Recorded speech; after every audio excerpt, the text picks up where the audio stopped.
Máte vo svojom živote dosť svetla? Keď krása žiari, aj ticho má svoj hlas. Všetky práva vyhradené. Samý Psoul. Kedysi dávno žil mocný kráľ, ktorý sa rozhodol postaviť obrovskú sieň. Bola to sieň iná ako všetky ostatné, s lesklými mramorovými podlahami a vysokými stropmi, miesto, ktoré malo odrážať slávu samotného kráľa.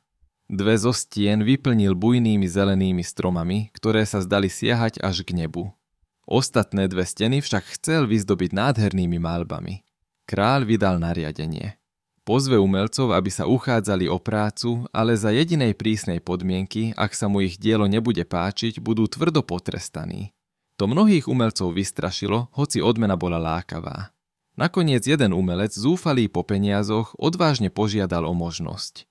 Bol smelý, ambiciózny a dôveroval svojmu štetcu. Krátko potom sa prihlásil aj druhý umelec, menej talentovaný, ale rovnako túžiaci po odmiene.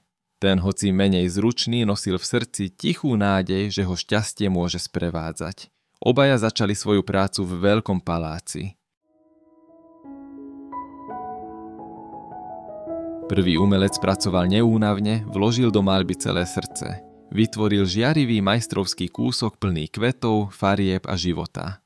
Medzi tým druhý umelec, neistý, čo má malovať a bez potrebnej zručnosti, trávil dni potulovaním sa po palácových záhradách. Čas plynul a panika rástla. Návšteva kráľa sa blížila. V okamihu zúfalstva prišiel druhý umelec s odvážnym nápadom. Natrel svoju stenu tenkou vrstvou oleja. Bola to jednoduchá myšlienka, no dúfal, že odrazí svetlo a možno aj krásu maľby svojho kolegu. Nakoniec nastal deň D. Kráľ vstúpil do obrovskej miestnosti a palácoví služobníci otvorili všetky okná, aby dovnútra preniklo slnečné svetlo. Zlaté lúče sa rozliali po stenách a tie ožili. Farby akoby tancovali, ako keby maľby sami dýchali, zatiaľ čo olejom natretá stena sa zmenila na žiarivé zrkadlo krásy. Ku všeobecnému úžasu druhá stena dokonale odrážala prvú. Dve steny žiarili spolu, zdvojnásobili krásu majstrovského diela. Kráľ sa rozhliadol, ohromený, a zvolal: Čo je toto? Čo je tamto? Dvor sa ponoril do ticha.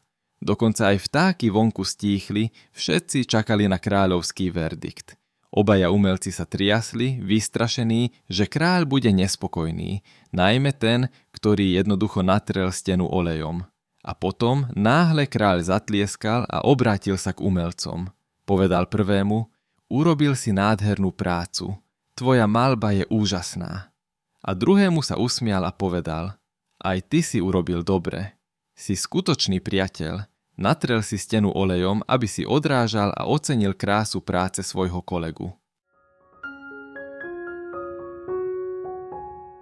Tento príbeh nie je len o dvoch umelcoch, ale o dvoch spôsoboch, ako sa postaviť k životu. Jeden sa spoliehal na zručnosť, tvrdo pracoval a bol oddaný svojmu dielu. Ten druhý, postrádajúc talent, našiel inú cestu, hoci cez svoju zjavnú lenivosť a riskovanie, cestu založenú na prefíkanosti, pokore a možno aj priateľstve. Obaja každý svojím spôsobom potešili kráľa. Ale čo to znamená pre nás? Je pravá veľkosť iba v talente a úsiliu?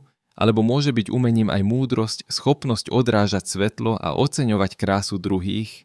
Kráľova pochvala nám pripomína, že niekedy odrážanie svetla môže byť rovnako hodnotné ako jeho tvorba. Druhý umelec odložil všetko až na poslednú chvíľu. Pravdou je, že všetci máme vo svojom živote posledné chvíle, ale záleží na tom, či konáme, aby niečo hodnotné zostalo. Vždy máme príležitosti. A keby Boh chcel trestať každý náš omyl, mohol to urobiť hneď na začiatku. Mohol potrestať Adama a Evu a ukončiť príbeh ľudstva skôr, než sa začal. Napriek tomu nám každý deň dáva nové šance. No otázky zostávajú. Prečo bola kráľova podmienka taká absolútna? Buď sa mu tvoja práca páči, alebo budeš potrestaný. Prečo umelci riskovali, hoci sa báli? Bola to potreba, odvaha, alebo niečo iné? Všetci musíme v živote riskovať. Ale prečo je trest vždy súčasťou rovnice? Prečo trestáme ľudí za chyby, najmä keď tie chyby neohrozujú život, dôstojnosť alebo blaho iných? A ešte viac, Prečo by sme trestali niekoho, kto sa snažil, ale neúspelo? Prečo sa život tak často javí ako čierno-biely, bez priestoru na dialóg, bez miesta pre milosť?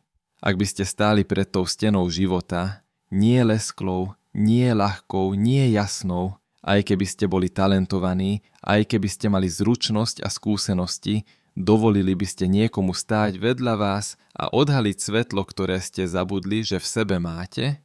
Dovolili by ste niekomu byť dosť blízko, aby vám pomohol uvidieť svetlo, ktoré ste vždy mali? A tak vám zanechávam dve posledné otázky.